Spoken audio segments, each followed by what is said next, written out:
kini malam awak mandangakan kisah turunnya Al-Quranul Karim, yaitu sang Jawa baamangko para ulama diperingati balik. Kalau seandainya kita ingin membuka Al-Quran, nanalah ditinggalkan oleh Rasulullah setelah surah Al-Fatihah dan kedua banamo surah Al-Baqarah. Di ayat nan kedua nampak terbentang dengan jelas bapak dan ibu-ibu, zalikal kitabu la raiba fihi hudal lil muttaqin.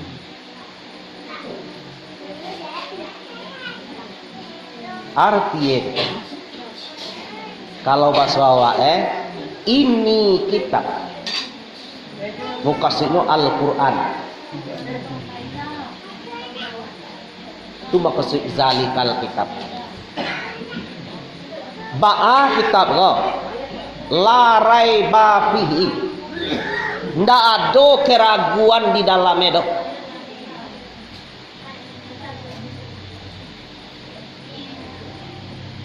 Dek karena ndak ada keraguan di dalamnya, hudal lil muttaqin,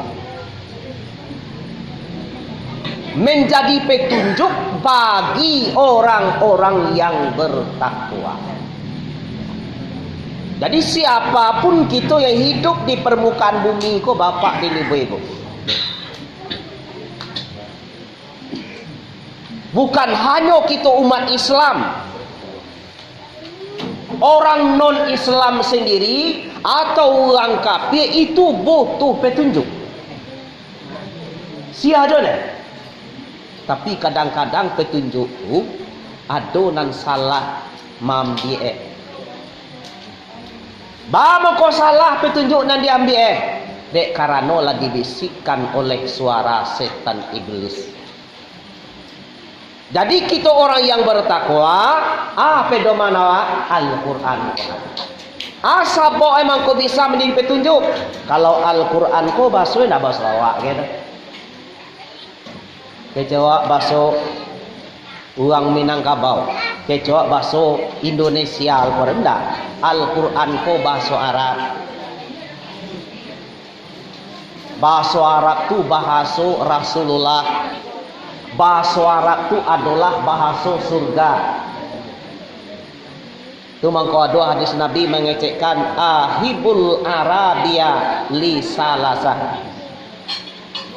Cintailah bahasa Arab itu karena tiga pada karo. Jangan dulu kita nam benci dengan bahasa Arab. Mana tiga? Fa inni Arabiun, aku ko orang Arab, kata Rasulullah. Nan kedua Al-Qur'anu Arabiun, Al-Qur'an ko bahasa Arab. Kemudian wal kalamu ahlul jannah Arabiun, orang penduduk sarugo ko nyampang masuk sadoe kelam sarugo nanti ko ndak laku bahasa awak ko dolai bahasa Arab nan dipakai dalam sarugo. Jadi kok benci awak bahasa Arab? Berarti benci ke Nabi, benci ke Al-Quran, benci kepada sarugo. Ada awak nak benci nanti go tu. Hei, ada nak benci nanti go tu. Nabi bahasa Arab tu mangko disuak mencintai bahasa Arab. Al-Quran bahasa Arab tu mangko disuak membaca Al-Quran bahasa Arab. Kemudian bahasa dalam surga nanti bahasa Arab. Di kok banci awak maka buluih lawak ketiga-tiga. Tu baca we tuanku. Nah dek karena Al-Quran ko bahasa Arab tu mangkonyo kita dipanggil. Kalimat yang pertama diturunkan Allah.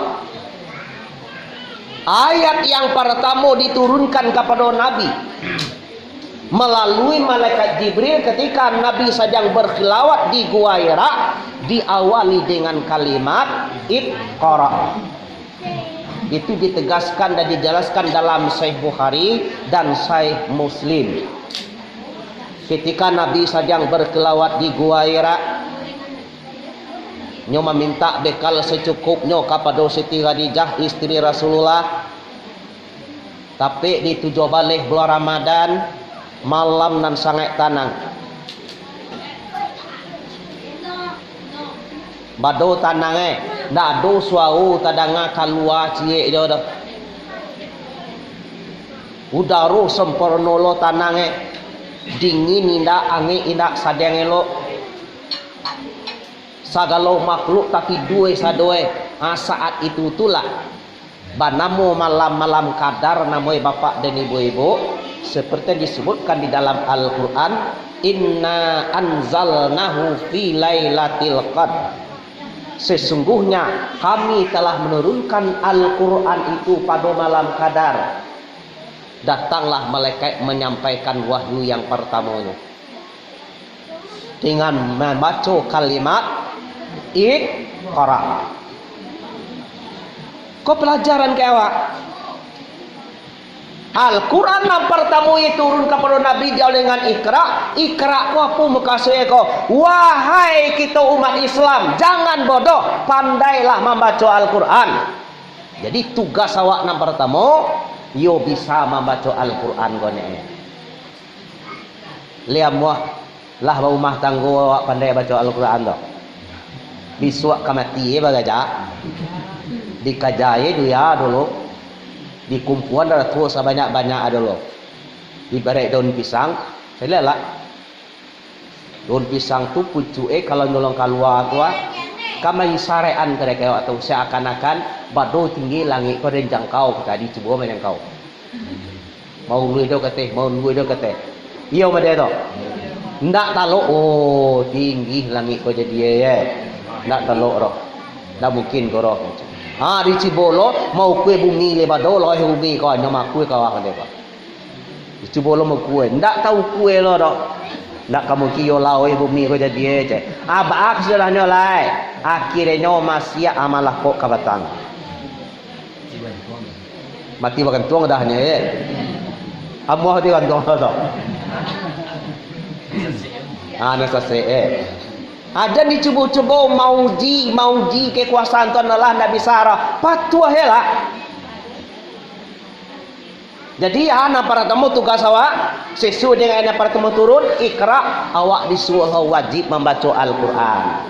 Baca membaca kau tentu yo baguru ne namu sumarang dia kakak ne do.